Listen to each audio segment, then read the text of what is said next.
Hello, and welcome back to part 2 of this week's vlog. Now, some of you may think that we don't have any fun around here at What the Hell Just Happened, that we're preoccupied with talking points and stories that inform but don't really entertain.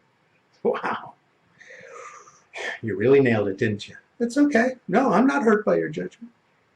But this is why we are pleased to present a new feature today, a game that we call How Rational Is That?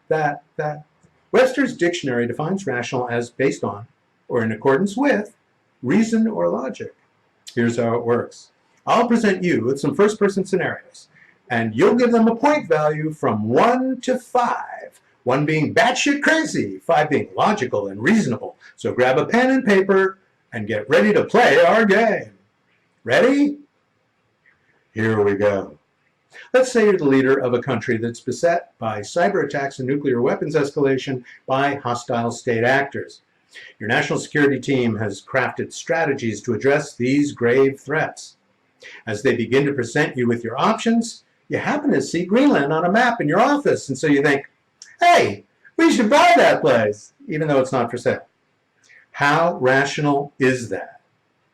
Here's another. Even though you're the president of a modern industrialized country, you don't believe in climate change. Wait, that's not the whole scenario. Yet hurricanes continue to gain power and frequency.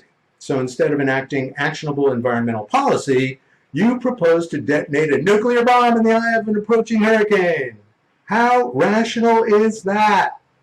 And finally, you're beholden to fossil fuel interests who have donated millions of dollars to your political campaigns, and as recompense, you've promised to open up the Arctic and the coasts to even more oil drilling.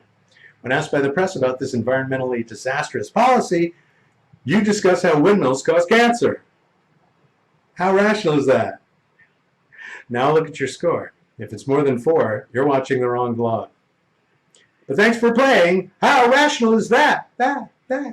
Which is really a game we all need to play every week that this president's in power. Next, we travel to South Korea. This country has the fastest aging population of any developed nation in the world. According to a 2016 census, 14% of the country's population was made up of citizens over the age of 65, amounting to 6.8 million people. Naturally, within this population, there are a lot of folks who are suffering a general decline in health, an increase in dementia, and epidemic levels of loneliness and isolation. But the government of South Korea isn't taking this sitting down. No. In fact, Korea's up on its feet, getting down with the boogie oogie oogie. And that's because there are now a series of government-run senior disco day clubs in the city of Seoul. And dozens of elderly men and women are raving about the health benefits of their new clubs. One South Korean gentleman told the BBC, I have a bad back and bad legs, but when the music comes on, my body's immersed in it and all my pain disappears. I'm full of energy for 2 or 3 days after this. No lie. He added, I've even kicked my drugs and supplements. Wow.